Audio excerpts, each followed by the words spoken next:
नमस्कार, मैं विदेश ठाकुर बहुत बहुत स्वागत करता हूं एचपी शिक्षा चैनल पर। तो सुबह के ताजा खबरों के सिलसिले को शुरू करने से पहले हिमाचल प्रदेश की लेटेस्ट नोटिफिकेशन और अपडेट्स को पाने के लिए चैनल को जरूर सब्सक्राइब करें। तो चलिए शुरू करते हैं फर्स्ट अपडेट से। हिमाचल में कमजोर मानसून से 25 लाख यूनिट गिरा बिजली उत्पादन।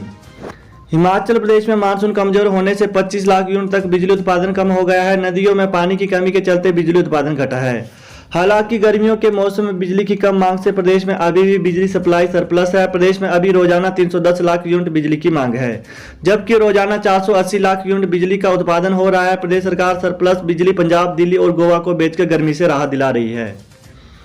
राष्ट्रीय शिक्षा नीति तीसरी, 5वीं और 8वीं कक्षा के विद्यार्थियों पर रहेगा फोकस। हिमाचल प्रदेश में राष्ट्रीय शिक्षा नीति का नया प्रावधान लागू होते ही तीसरी, 5वीं और 8वीं कक्षा के विद्यार्थियों पर अधिक फोकस किया जाएगा। अब इन कक्षाओं में अभी विद्यार्थियों को अंकों के आधार पर ही अगली कक्षा में भेजा जाएगा। कम अंक लाने पर विद्यार्थी फेल भी होंगे। विद्यार्थियों को फेल होने से बचाने और अधिक अंक लाने के लिए अब इन कक्षाओं के लिए ऑनलाइन पढ़ाई का तरीका बदला जाएगा। हाई कोर्ट कोरोना संक्रमण रोकने के लिए जिला निगरानी समिति बनाने के आदेश। कोरोना संक्रमण के चलते चिकित्सा सुविधाओं को बढ़ाने की मांग को लेकर दायर जनहित याचिका की सुनवाई के बाद हाईकोर्ट ने प्रत्येक जिले के लिए एक जिला निगरानी समिति का गठन करने के आदेश दिए हैं।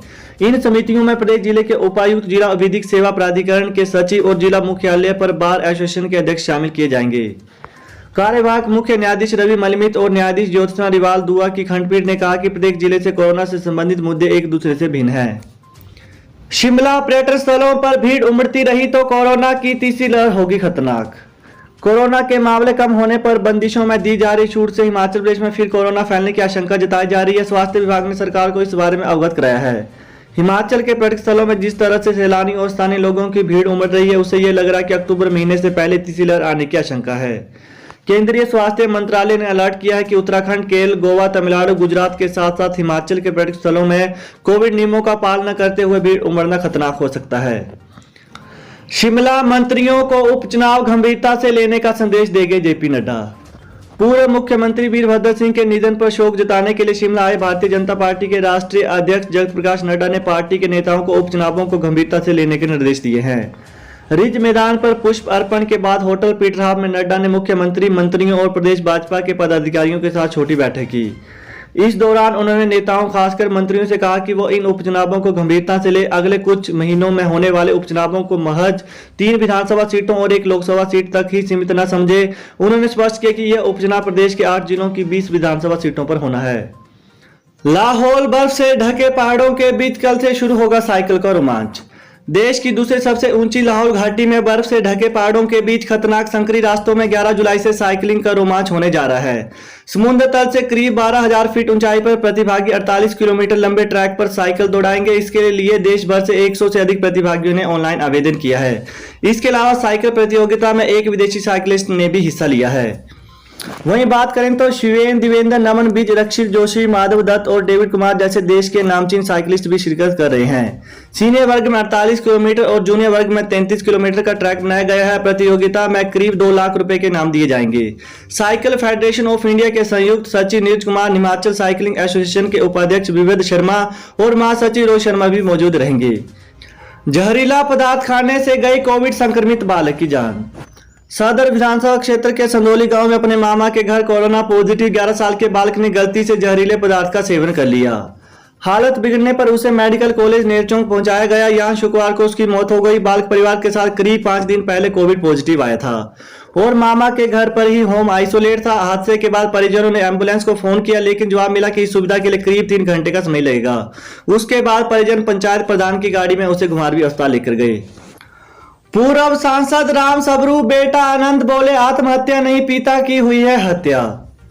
हिमाचल प्रदेश के मंडी संसदीय क्षेत्र के पूर्व सांसद स्वर्गीय राम सबरू शर्मा की संदिग्ध मौत पर बेटे आनंद सबरू शर्मा ने उनकी हत्या का शक जाहिर कर उच्च स्तरीय जांच की गुहार लगाई है। वह दिल्ली में जांच अधिकारी इंस्पेक्टर सहदेव सिंह से भी मिले हैं। आनंद का कहना है कि उनके पिता आत्महत्या जैसा कदम नहीं उठा सकते थे, किसी साजिश के तहत उनकी हत्या हुई है। उन्होंने बताया कि 16 मार्च को अपने स्टाफ के साथ भोजन करने के बाद उन्होंने आगामी दिन की रूपरेखा तैयार कर ली थी। टल्ली होकर ड्यूटी पर पहुंचा वोल्वो का कंडक्टर सस्पेंड।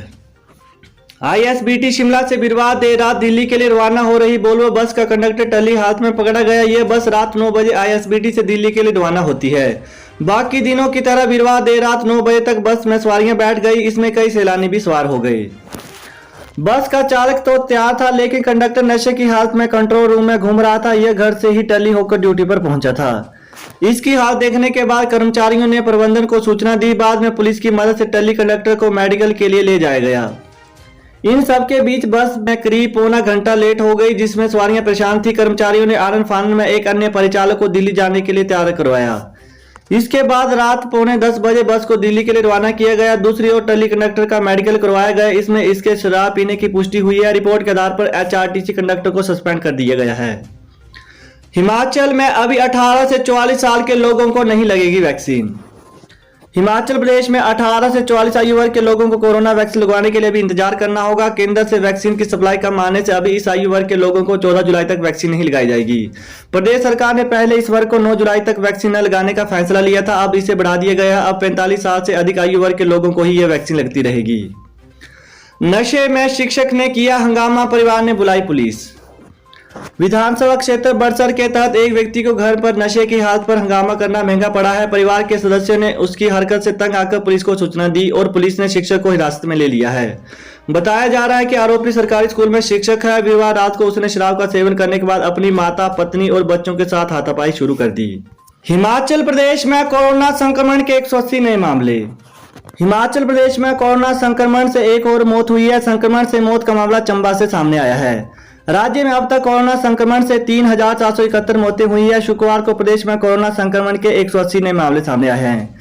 नए मामलों के साथ राज्य में पॉजिटिव मरीजों का आंकड़ा 1,359 तक पहुंच गया है। मंडी में कोरोना के 38 नए मामले सामने आए हैं।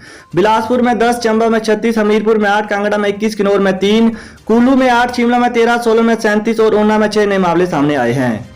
लाहौल स्पीति व सिरमौर को छोड़कर पूरे प्रदेश के संक्रमण के नए मामले सामने आए हैं, जबकि शुक्रवार को 127 कोरोना पॉजिटिव मरीज स्वस्थ होकर घर को लौट गए हैं। पुलिस थाना ज्वाली के अधीन पंचायत नरगाड़ा के सोहड़ा में कुएं में मिले 16 कारतूस, उर्दू में लिखे पत्थर। पुलिस थाना ज्वाली के अधीन पंचायत नरगाड़ा के सोहड़ा में करीब 30 फुट गहरे कुएं से 16 कारतूस, कुछ सिक्के व लिफाफे बंद, कुछ उर्दू में लिखे पत्थर मिलने से सनसनी फैल गई है। जानकारी अनुसार सोहड़ा के लोग सोहड़ा स्थित कुएं की साफ सफाई कर रहे थे तथा बाहर बच्चे कुएं से निकाली गई गांठ से पैसे ढूंढ रहे थे।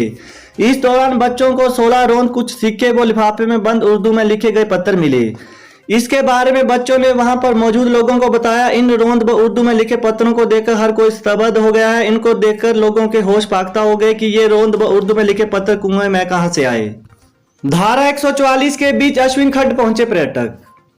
सोलन साधुपुल से बहने वाली अश्विन खड्ड पर धारा 144 के बीच पर्यटक खड्ड के समीप नालों में पहुंच रहे हैं। शुक्रवार को अश्विन खड्ड के समीप झरने पर सुबह से ही पर्यटकों का जमघट लगा रहा। इस दौरान सैकड़ों पर्यटकों ने दोपहर बाद तक झरने तक आवाजाही की। पर्यटक यहां बहने वाले नाले में गंदगी फैला रहे हैं। जानकारी के मुताबिक यहां सरेआम जाम भी छलकाए जा रहे हैं। शराब और बियर की बोतलों का कचरा यहीं फेंका जा रहा है। यही नाला अश्विन खड्ड में जाकर मिलता है, जिससे सोलन शहर को पेयजल की आपूर्ति हो रही है। तो यही थी हिमाचल प्रदेश की सुबह की ताजा खबरें। तो हिमाचल प्रदेश की लेटेस्ट नोटिफिकेशन और अपडेट्स को पाने के लिए चैनल को जरूर सब्सक्राइब करें। Thanks for watching. जय हिंद, जय हिमाचल।